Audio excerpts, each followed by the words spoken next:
네, 기초입문과정 8번째 강좌는 금지행위와 손해배상 책임과 업무보증 설정제도 두 가지 단원들 정리를 해 보려고 합니다. 자, 먼저 기초 17번 테마가 금지행위인데요. 공인중개사법 33조 조문의 제목이 금지행위라고 되어 있습니다. 그런데 이 공인중개사법 33조 조문의 구성이 33조는 1항과 2항으로 나누어서 구분이 되어 있는데요.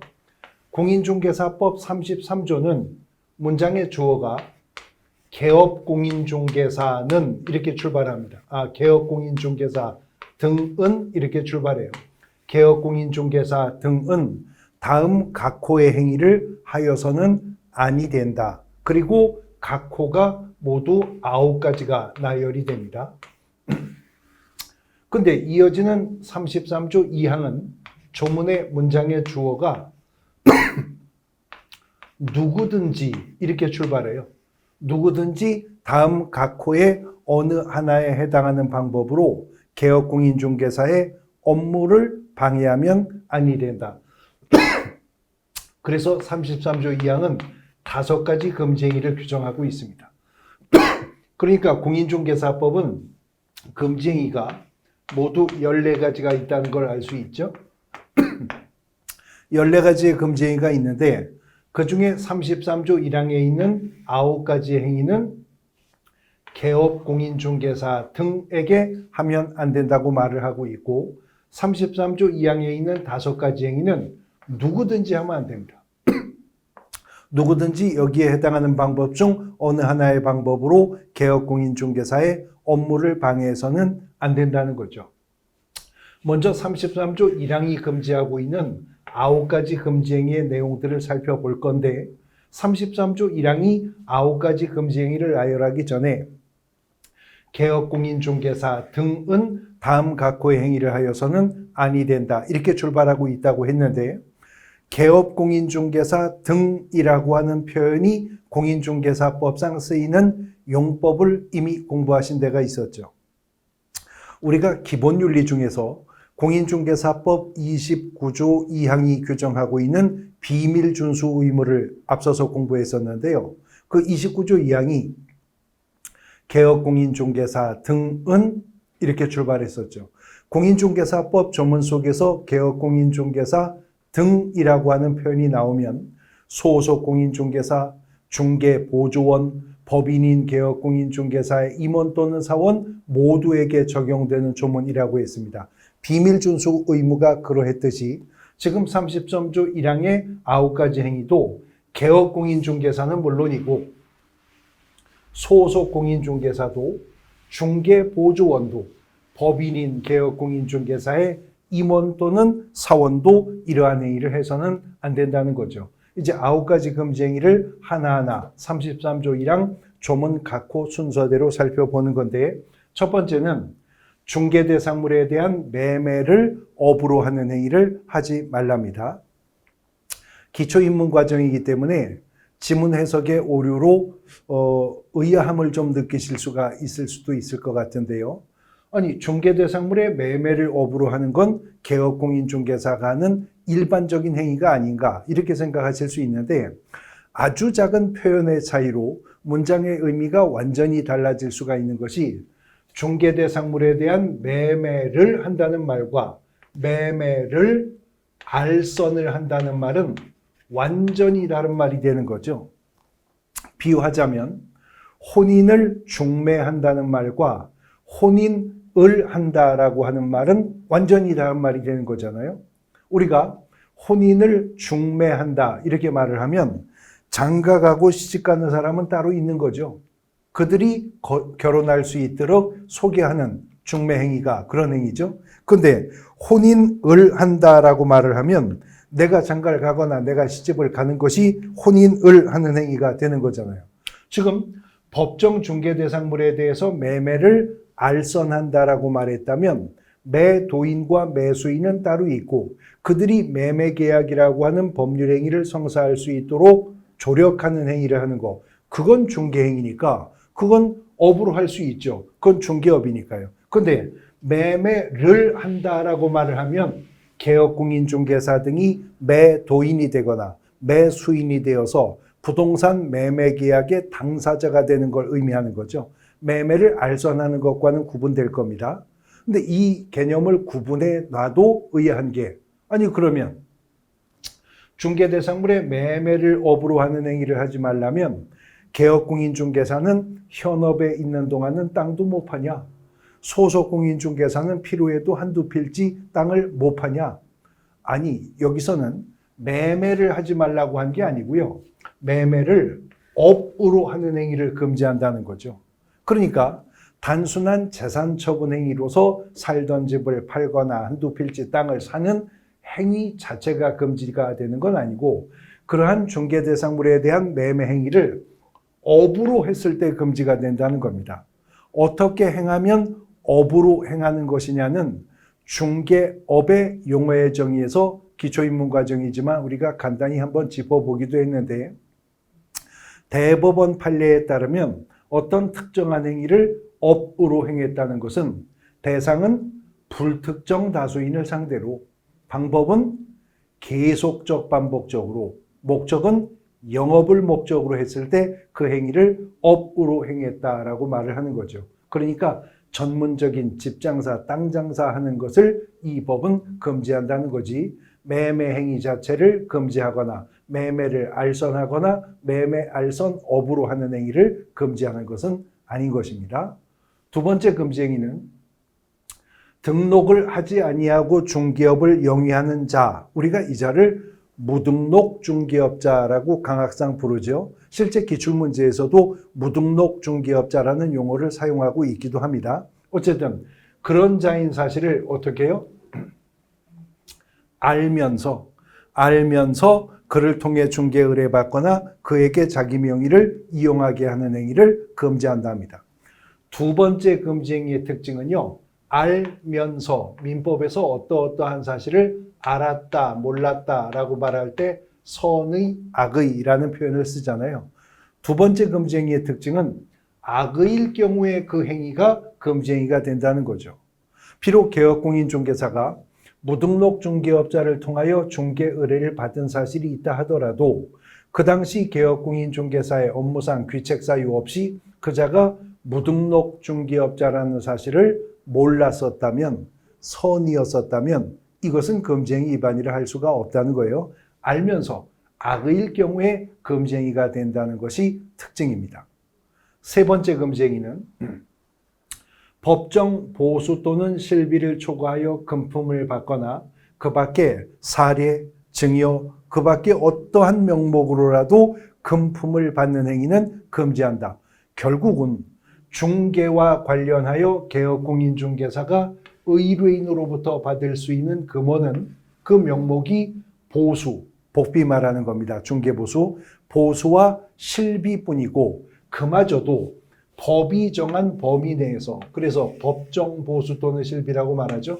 법이 정한 보수, 법이 정한 범위 내에서의 보수, 법이 정한 범위 내에서의 실비만 받을 수 있을 뿐이고 그 밖에는 사례, 증여, 어떠한 명목으로라도, 실제 조문이 그렇게 써 있어요. 그러니까 사례든 증여든 감사의 표시든 식사비든 업무 추진비, 급행료, 어떤 명목이든 법이 정한 중개보수와 실비를 초과해서는 받으면 안 되는데 금품이라고까지 말을 했잖아요. 금품을 받는 행위를 금지한다. 그러니까 법이 정한 중개보수와 실비를 초과했다면 금 전 수수는 물론이고 물품 수수하는 행위까지도 이 법은 금지하겠다라는 것입니다. 네 번째 금지 행위는 당해 중개대상물의 거래상 중요사항에 관하여 거짓된 언행, 그 밖의 방법으로 의뢰인의 판단을 그르치게 하는 행위를 금지한답니다. 의뢰인의 판단을 그르치게 하는 행위를 금지한다는 것인데 그 수단에 대해서 거짓된 언행, 그 밖의 방법으로 이렇게까지 말을 했다는 거죠. 그러니까 거짓된 언이나 행, 거짓된 말이나 행동과 같은 명시적 수단을 통해 의뢰인의 판단을 그르치게 하는 행위는 물론이고 그 밖의 방법이요. 묵시적 방법을 통해서라도 의뢰인의 판단을 그르치게 하였다면 이 행위는 금지행위 위반에 속하는 것으로 보겠다는 것입니다. 자, 33조 1항에 9가지의 금지행위가 나열되고 있다고 그랬었죠. 그 중에 33조 1항 1호, 2호, 3호, 4호인데 여기까지는 위반 시 행정형벌이 1년 이하의 징역 또는 1,000만 원 이하의 벌금형의 대상이 됩니다. 개업공인중개사가 위반했어도 1년 1천, 소속공인중개사가 위반했어도 1년 1천, 중개보조원이나 법인의 임사원이 위반했어도 1년 이하의 징역 또는 1,000만 원 이하의 벌금형에 속하는 것이고요. 이어지는 5번째부터 9번째까지의 나머지 5가지 금지행위 위반은 위반 시 행정형벌이 3년 이하의 징역 또는 3,000만 원 이하의 벌금형의 대상이 됩니다. 그러니까 33조 1항의 9가지 금지행위 중에서 1, 2, 3, 4호는 1년 1천, 5, 6, 7, 8, 9호는 3년 3천 간다. 형벌의 측면에서 가벼운 것이 위로 뜨고 무거운 것이 푹 가라앉았다라고 생각하시면 되겠네요. 5번째 금지행위입니다. 양도, 알선 등이 금지된 부동산의 분양임대 등과 관련 있는 증서 등의 매매, 교환 등을 중개하거나 그 증서의 매매를 업으로 하는 행위를 금지한답니다. 여기서 부동산의 분양임대 등과 관련 있는 증서라면 무조건 중개를 제한한다는 건 아니고 앞에 조건이 있죠. 관계법령에 의해서 양도나 알선 등이 어떻게 된 금지가 되어 있는 부동산의 분양임대 등과 관련 있는 증서. 그러니까 대표적으로 주택청약예금 통장 같은 거 사고 팔면 안 되는 거죠.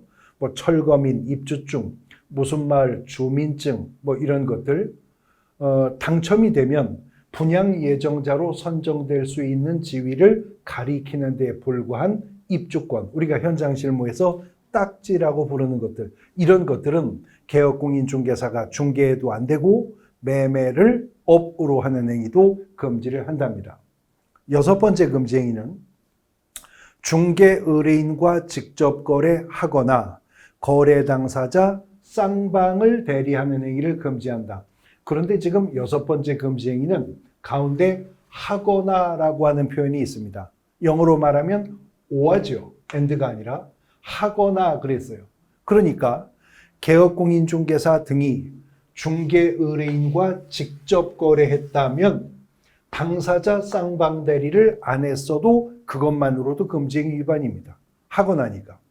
당사자 쌍방을 대리하는 행위를 했다면 의뢰인과 직접 거래는 안 했어도 이것만도 금지행위 위반을 성립하게 한다 하는 것입니다. 하거나이니까. 그런데 의뢰인과 직접 거래하는 행위를 금지한다라고 하는데 앞서 보셨던 첫 번째 금지 행위는 중개 대상물에 대한 매매를 업으로 하는 걸 금지한다고 했지 매매 자체를 금지한다는 게 아니었죠. 그래서 집 한 번 팔거나 땅 한 번 샀다고 금지행위가 되는 건 아니었어요. 중개 대상물의 매매를 업으로 했을 때 금지행위니까요. 근데 여기는 중개 의뢰인과 직접 거래를 업으로 행하거나 이러지 않았잖아요. 그냥 중개 의뢰인과 직접 거래를 하거나 그랬으니까 개업공인중개사가 의뢰인과 직접 거래했다면 업으로 하지 않았어도 우연히 한 번 했어도 금지행위 위반이 된다는 겁니다. 그 다음 아까 보셨던 첫 번째 금지행위는 법정 중개 대상물에 대해서 매매를 업으로 하는 걸 금지한다고 그랬죠. 그러므로 매매만 업으로 하는 것이 금지될 뿐이지 임대를 업으로 하는 것까지 금지한다고 할 수는 없다는 겁니다. 그러니까 겸업이 허용되는 개인인 개업공인중개사들이라면 부동산 임대업 같은 거 할 수 있는 거죠. 근데 여기는 매매를 금지하는 게 아니라 의뢰인과 직접 거래하는 걸 금지한다. 금지행위의 범위가 훨씬 넓죠. 매매는 물론이고 교환도, 임대차도, 무슨권 설정이나 이전도 의뢰인과 한 직접적 부동산 계약은 금지가 된다라고 하는 것입니다. 단 의뢰인 과직접 거래를 금지한다는 것이기 때문에 개업공인중개사가요, 직접 거래했다 하더라도 의뢰인과 한 게 아니라면 금지행위 위반이라 할 수가 없는 것이고요. 거꾸로 의뢰인과 했다 하더라도 직접 거래하지 않았다면, 다른 개업공인중개사의 중개를 통해서 거래했다면 판례는 이것도 금지행위 위반은 아니라고 봅니다. 거래는 직접 거래했는데 거래한 상대방이 누구일 때? 의뢰인일 때 이것은 금지행위 위반에 속한다. 마치 민법의 자기계약 금지의 법리에서 비롯되고 있는 거죠. 근데 우리 민법 대리제도에서는 자기계약도 금지하지만 쌍방대리도 민법에서 금지하는 거잖아요. 공인중개사법도 당사자 쌍방을 대리하는 행위를 금지한답니다. 근데 민법에서는 쌍방대리가 금지가 되는 것이 원칙이지만 예외가 인정이 되죠. 양 당사자의 사전 동의나 승낙이 있었다거나 아니면 체결된 법률행위의 이행 업무를 쌍방대리한다거나 이런 경우 등에서 예외가 인정됩니다. 그런데 공인중개사법에서 당사자 쌍방대리 금지는 공인중개사법의 입법 취지상 예외도 없이 금지입니다. 양 의뢰인이 사전에 동의 승낙을 했다 하더라도 쌍방대리는 금지가 된다는 거죠.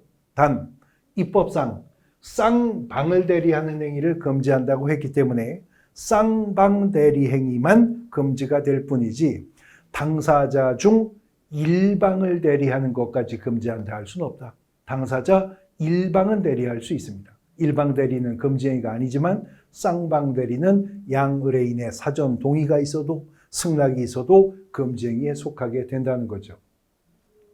7번째 금지행위는 탈세 등 관계법령을 위반할 목적으로 소유권 보존 등기 또는 이전 등기를 하지 아니한 부동산이나 관계법령의 규정에 의해 전매 등 권리의 변동이 제한된 부동산의 매매를 중개하는 등 부동산 투기를 조장하는 행위를 금지한다. 결론은 부동산 투기 조장하지 말라는 거죠. 근데 법정 예시로 조문에 언급한 걸 보면 개업공인중개사가 탈세 등을 목적으로 미등기 전매하는 거 소개하면 안 된다는 거죠. 중간 생략 등기에 개입하지 말라는 거죠. 또 법령이 전매를 금지하고 있는 물건인데 그 물건의 매매를 중개하는 거, 이런 것들이 부동산 투기를 조장하는 행위에 속한답니다. 심지어는 대법원 판례는 개업공인중개사가 미등기 전매를 알선했다면 결과적으로 전매자가 아무런 양도 차익을 얻게 되지 못하는 결과가 있었다 하더라도 그러한 미등기 전매를 알선한 개업공인중개사는 부동산 투기를 조장하는 금지행위 위반이 있었다라고 판시하고 있는 겁니다. 8번째 금지행위, 부당한 이익을 얻거나 제3자에게 부당한 이익을 얻게 할 목적으로 거짓으로 거래가 완료된 것처럼 꾸미는 등 중개대상물의 시세에 부당한 영향을 주거나 줄 우려가 있는 행위까지도, 부당한 영향을 주는 행위는 물론이고 줄 우려가 있는 행위까지도 새롭게 금지행위 위반으로 2020년 개정에서 추가되었고요. 또 하나 들어온 것이 9번째인데 단체를 구성하여 특정 중개대상물에 대하여 중개를 제한하거나 단체 구성원 이외의 자와 공동중개를 제한하는 행위, 담합행위 같은 거 있죠. 이것을 금지하겠답니다. 이렇게 5, 6, 7, 8, 9 나머지 5가지 금지행위는 위반 시 3년 이하의 징역 또는 3천만 원 이하의 벌금형이고요. 33조 1항에 있는 이러한 9가지 금지행위는 개업 공인중개사 등이 하면 안 된다고 했죠. 위반자가 개업 공인중개사라면 33조 1항의 1호부터 9호까지 몇 호를 위반했든 개업공인중개사가 위반하면 행정처분은 상대적 등록 취소 사유입니다. 소속공인중개사가 위반했다면 자격 정지 처분의 대상이 되는 것이고요. 이어지는 33조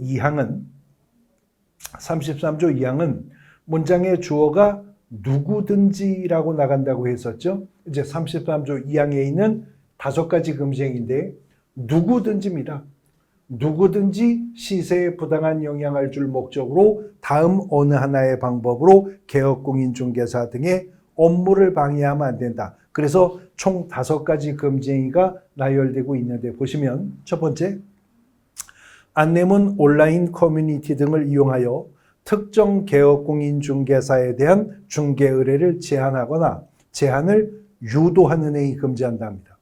두 번째 금지 행위는 안내문, 온라인 커뮤니티 등을 이용하여 중개 대상물에 대하여 시세보다 현저하게 높게 표시 광고 또는 중개하는 특정 개업공인중개사 등에게만 중개 의뢰를 하도록 유도함으로써 다른 개업공인중개사 등을 부당하게 차별하는 행위, 일감을 몰아주는 거죠. 그런 개업공인중개사에게만. 세 번째는 안내문, 온라인 커뮤니티 등을 이용하여 특정 가격 이하로 중개 의뢰하지 아니하도록 유도하는 행위, 가격 담합하는 행위죠. 네 번째, 정당한 사유 없이 개업공인중개사 등의 중개 대상물에 대한 정당한 표시 광고 행위를 방해하는 행위. 마지막으로 개업공인중개사 등에게 중개 대상물 시세보다 현저하게 높게 표시 광고하도록 강요하거나 대가를 약속하고 시세보다 현저하게 높게 표시 광고하도록 유도하는 행위, 금지를 한답니다. 누구든지 이 5가지 중 어느 하나의 방법을 통해 개업공인중개사 등의 업무를 방해해서는 안 된답니다. 자, 33조에 1항에 있는 9가지 금지 행위를 보셨죠? 2항에 있는 5가지 금지 행위를 보셨습니다. 그런데 1항에 있는 9가지 금지 행위 중에서 마지막 2가지요. 요 8호와 9호 2가지. 그리고 2항이 나열하고 있는 5가지 금지 행위가 있었죠. 이 2가지와 2항에 있는 5가지 금지 행위를 통칭해서 이 법에서는 부동산 거래질서 교란 행위라고 합니다. 예, 결국 부동산 거래질서 교란 행위는 공인중개사법 33조 조문 속에서는 공인중개사법 33조 1항의 8호와 9호 그리고 2항에 있는 1호 내지 5호가 부동산 거래질서 교란 행위예요. 그럼 모두 몇 가지죠? 5가지에 2가지니까 7가지죠. 7가지인데 부동산 거래질서 교란 행위 중 개업공인중개사 등이 위반하는 게 2가지, 나머지 5가지는 누구든지 하면 안 된다는 거죠. 그래서 이 7가지 행위를 통칭하여서 이 법에서는 다시 부동산 거래질서 교란 행위라고 칭하고요. 이러한 부동산 거래질서 교란 행위를 막게 하기 위해서 국토교통부 장관이 부동산 거래질서 교란 행위 신고센터를 설치 운영하는 규정을 두고 있고, 이러한 부동산 거래질서 교란 행위를 한 자는 누구든지 신고 또는 고발했을 때 일정한 요건이 충족되면 포상금 50만 원 또 지급하겠다는 규정들이 뒤에 나오게 됩니다. 보다 세부적인 내용들은 이제 우리가 기본 이론 과정에서 공부하시게 될 겁니다. 금지 행위라고 하는 부분 보셨고요. 이제 손해배상 책임과 업무보증이라고 하는 단원으로 넘어왔습니다. 공인중개사법은 개업공인중개사가 어떠한 때 손해배상 책임을 지는지, 그리고 그 손해배상 책임을 직접 담보하기 위한 제도까지 마련하고 있는데, 일단 공인중개사법은 30조에서 어떠한 때 개업공인중개사가 손해배상 책임을 져야 하는지를 규정하고 있는데, 공인중개사법 30조에 1항에 있는 내용이고요. 2항에 있는 내용이거든요. 먼저 30조 1항에 있는 내용을 보시면 개업공인중개사는 중개행위를 함에 있어서 고의 또는 과실로 인하여 거래 당사자에게 재산상의 손해를 발생하게 한 때에는 그 손해를 배상할 책임이 있다라고 규정하고 있습니다. 자, 개업공인중개사가 중개행위를 함에 있어서, 다시 말해 업무상, 그 말이죠. 업무상 고의 또는 과실로 인하여, 우리가 민법에서 고의 또는 과실을 통칭하여 뭐라고 하죠? 귀책사유라고 하죠. 업무상 귀책 사유가 원인이 되어서 거래 당사자에게 무슨 손해? 재산상 손해가 발생되었다면 개업공인중개사는 그 손해를 배상할 책임이 있답니다. 근데 이어지는 공인중개사법 30조 2항은요. 개업공인중개사는 자기의 중개사무소를 다른 사람의 중개행위의 장소로 제공함으로써 그리고는 1항과 결론이 같아요. 거래 당사자에게 재산상 손해를 발생하게 한 때에는 그 손해를 배상할 책임이 있답니다. 그러니까 30조 1항은 과실 책임주의 원칙에 입각해서 입법을 했죠. 업무상 귀책 사유가 재산상 손해 발생의 원인이 되었을 때 배상 책임이 있다고 했으니까. 근데 30조 2항은요. 개업공인중개사가 자기의 중개사무소를 다른 사람에게 중개행위의 장소로 제공했기 때문에 거래 당사자에게 재산상 손해가 발생했다면 사무소를 제공한 개업공인중개사에게 직접적 업무상 귀책 사유가 존재하는가를 불문하고 사무소 제공한 개업공인중개사에게 배상 책임을 묻겠다는 겁니다. 상법상 상인의 명의대여자 책임과 같은 책임을 공인중개사법이 30조 2항에서 말하고 있습니다. 그러니까 두 가지 손해배상 책임의 내용을 묶어보면 개업공인중개사가 공인중개사법상 손해배상 책임이 발생하는 요건은 첫 번째, 개업공인중개사에게 업무상 고의 또는 과실이 있었거나 아니면 자기의 중개사무소를 다른 사람에게 중개행위의 장소로 제공한 사실이 있었을 것. 두 번째, 거래 당사자에게 재산상 손해가 발생했을 것. 그리고 마지막으로 그 양자 관계 속에서 인과관계가 입증이 될 것.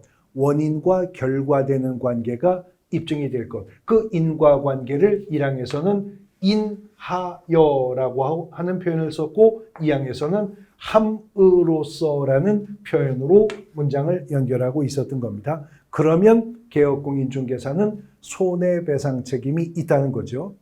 공인중개사법은요. 어떠한 때 개업공인중개사에게 손해배상 책임이 있다라고만 규정한 것이 아니라 그 손해배상 책임을 직접적으로 담보하는 제도를 함께 두고 있는데 그것이 바로 업무보증이라고 하는 제도입니다. 업무보증이라고 하는 제도예요. 그래서 우리가 이미 등록의 기준과 절차에서 봤는데요. 법인과 공인중개사만이 등록을 신청할 수 있는 자였었죠. 그래서 등록 신청인이 공인중개사법 시행령이 요구하는 등록의 기준을 확보해서 등록관청에 등록을 신청했었습니다. 그러면 등록 신청을 받은 등록관청은 7일 이내에 개업공인중개사의 종별에 따라 서면으로 등록을 통지해 줬었던 거죠. 그러나 등록 사실을 통지는 하지만 이때 등록증이 교부되는 건 아니라고 그랬어요. 등록을 등록관청으로부터 통지받아 개업공인중개사가 되었다면 이제 개업공인중개사는 이 손해배상 책임을 보장하는 업무보증이라고 하는 것을 설정해서 등록관청에 신고해야 보증 설정을 신고받은 등록관청이 보증 설정 사실을 확인했을 때 비로소 등록증이라고 하는 것을 교부해 준다고 했었고 등록증이 교부가 되었을 때 비로소 이자는 적법하게 중개 업무를 개시할 수가 있었던 거죠. 그래서 공인중개사법상 업무보증은 등록의 기준은 아니었었습니다. 등록의 기준은 아니었어요. 그러나 등록을 통지받았어도 보증을 설정해야만 등록증을 교부받을 수 있고 적법하게 업무를 개시할 수가 있는 조건이었었죠. 적법한 업무 개시 조건이고 등록증 교부의 요건이 되었었던 것입니다. 그러한 손해배상 책임을 담보하는 업무보증 제도에 관한 부분인데요. 보증 설정 시기 보시면 개업공인중개사는 언제까지요? 업무를 개시하기 전까지입니다. 그래서 업무를 개시하기 전에 재산적 손해배상 책임을 보장하기 위해서 업무보증을 설정해야 되는데 현행 공인중개사법상 업무보증 설정의 방법은 세 가지가 있습니다. 보증보험에 가입하거나 공제에 가입을 하거나 공탁을 하는 방법 중 하나의 방법으로 업무보증을 설정을 해야 된다는 거죠. 그리고 개업공인중개사는 보증 설정 사실을 등록관청에 신고해야 된다. 업무보증은 설정해야 될 뿐만 아니라 신고까지 해야 될 의무가 있다는 거죠. 그런데 업무보증 설정은 예외가 없지만 무조건 해야 되지만 신고는 예외가 있는데요. 보증보험회사, 공제사업자 또는 공탁기관, 우리가 통칭해서 보증기관이라고 하는데 그 보증기관이 보증 설정 사실을 등록관청에 직접 통보한 경우에는 이 신고는 생략될 수 있다. 개업공인중개사가 업무보증을 설정했는데 보증 설정한 보증보험회사가, 공탁기관이, 공제조합이 개업공인중개사가 자기 보증기관에 보증 설정한 사실을 보증기관에서 등록관청에 통지했다면 개업공인중개사의 신고는 생략될 수 있다라고 하는 겁니다. 자, 이러한 업무보증은 업무를 개시하기 전까지 중개행위에 사용할 업무보증을 설정해야 된다는 것인데 업무 개시 전까지는 업무보증을 설정해서 신고해야 되고요. 보증이 설정된 상태에서 업무 개시해야죠. 업무를 개시했다면 보증 설정 증명 서류라고 하는 게 있거든요. 이 보증 설정 증명 서류는 중개사무소 개설등록증 원본, 공인중개사 자격증 원본, 중개보수 실비를 계산하는 기준이 되는 요율 및 한도액표와 함께 보증 설정 증명 서류는 중개사무소 안에 보기 쉬운 곳에 게시해야 됩니다. 걸어놔야 됩니다. 또 이거 걸어만 놓으면 끝나는 게 아니고요. 개업공인중개사는 중개가 완성이 된 때, 우리가 오늘 중개 완성이라는 표현 앞에서도 몇 번 들어봤죠. 25조, 26조에서 중개가 완성된 때는 거래 당사자에게 손해배상 책임의 보장에 관한 사항을 설명하고 관계증서 자본을 교부하거나 관계증서에 관한 전자문서를 제공하여야 한다는 겁니다.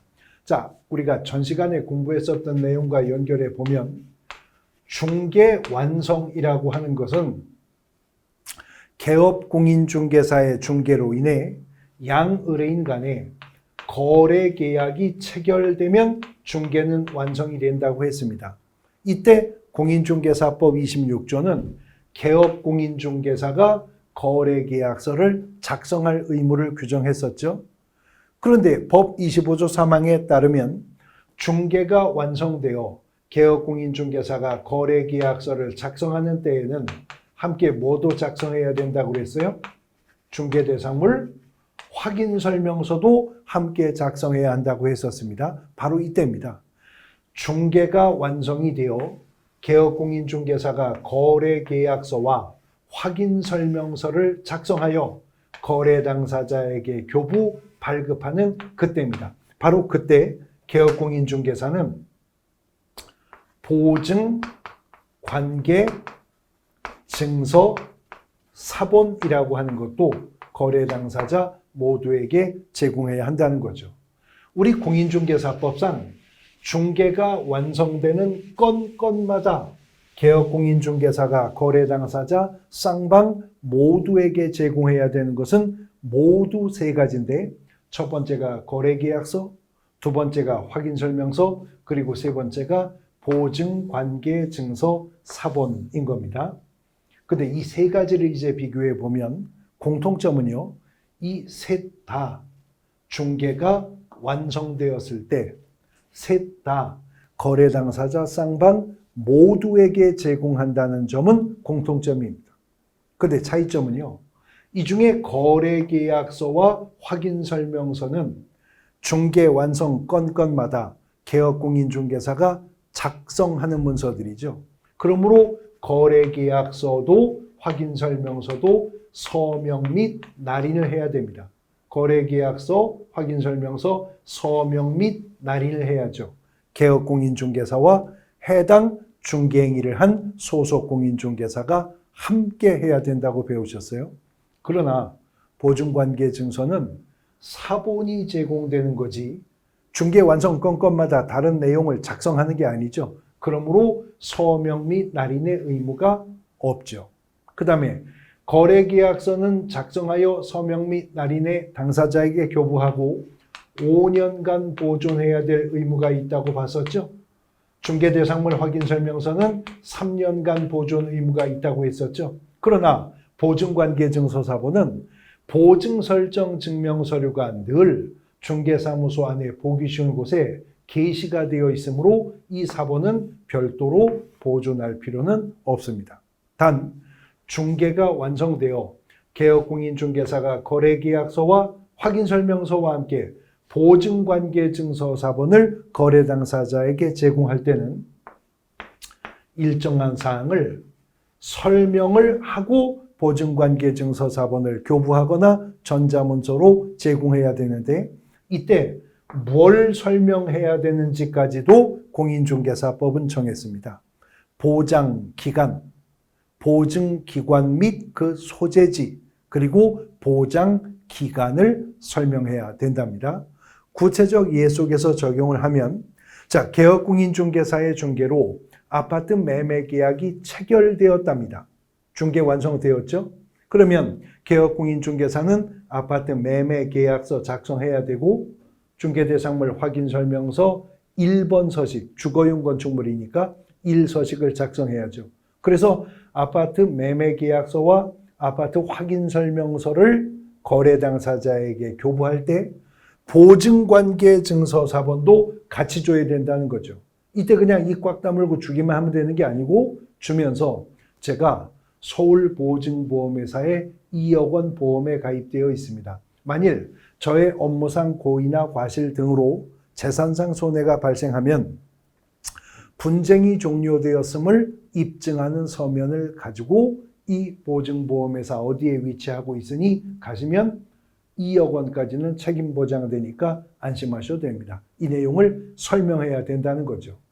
설명은 했는데 보증관계증서사본을 제공하지 않았거나 보증관계증서사본은 제공했으나 그러한 설명이 없었다면 둘 다 100만 원 이하의 과태료 처분 사유에 속하게 된다는 겁니다. 자, 이러한 업무보증제도는 손해배상 책임을 직접 담보하는 제도죠. 그러므로 누구든 부동산 중개업을 영위한다면 업무보증 설정은 예외가 없습니다. 반드시 업무보증을 설정해야 되는데 업무보증을 설정하는 방법은요. 보증보험에 가입하거나 공제에 가입을 하거나 공탁을 하는 방법 중 선택할 수 있습니다. 즉 법인인 개업공인중개사도 공인중개사인 개업공인중개사도 부칙상의 개업공인중개사도 세 가지 방법 중 어떤 방법을 선택해 업무보증 설정할 것인가는 임의적으로 정할 수가 있다는 거죠. 다시 말해서 보증을 설정하는 방법은 개업공인중개사의 종별에 따르는 차이가 없어요. 그런데 보증을 설정하는 내용, 더 구체적으로 말해 의무 금액은 개업공인중개사의 종별에 따라 달리 정하고 있는데 이 금액이 2023년부터 100이 올랐습니다. 그래서 법인인 개업공인중개사는 4억 원 이상의 업무보증을 설정해야 되는데 만일 법인인 개업공인중개사가 분사무소를 확보하게 된다면 분사무소 추가시마다 2억 원 이상씩 보증 설정 금액을 추가 증액해야 한답니다. 그 다음 개인인 개업공인중개사는 2억 원 이상의 업무보증을 설정해야 되고요. 다른 법률에 따라서 중개업을 할 수 있는 자가 중개업을 하려는 경우 대표적으로 농업협동조합법상의 지역농협 같은 경우 특수법인이죠. 그때는 2천만 원 이상의 업무보증을 설정하도록 합니다. 2022년까지만 해도 2억 원, 1억 원, 1천만 원이었어요. 그러니까 다 더블이 오른 거죠. 그래서 이제 법인은 4억 원 이상의 업무 보증을 설정해야 되는데 분사무소가 추가되면 분사무소 추가 시마다 2억 원 이상을 추가 설정해야 된다. 그러니까 법인이 분사무소를 하나 가지고 있다면 6억 원 이상의 업무 보증이 설정되어 있어야 되죠. 2개 가지고 있으면 8억 원, 3개 있으면 10억 원 이상의 업무 보증을 설정을 하여야 한다는 겁니다. 이러한 업무 보증을 설정해서 신고해야 될 의무가 있을 뿐만 아니라 개업공인중개사가 업무 보증을 변경했다면 변경 신고도 해야 됩니다. 기간이 만료되어서 갱신의 차원에서 재설정했다면 또 재설정 신고도 해야 됩니다. 그래서 개업공인중개사는 중개업을 영위하고 있다면 손해배상 책임을 보장하는 보증의 효력을 스스로 유지해 가야 한다는 거죠. 이걸 위반하면 상대적 등록 취소 사유, 등록관청은 등록을 취소할 수 있는 사유가 될 것이다 라고 하는 것입니다. 공인중개사법상의 금지행위와 손해배상 책임과 업무보증 설정에 대해서 기초이론들 정리해 보셨습니다.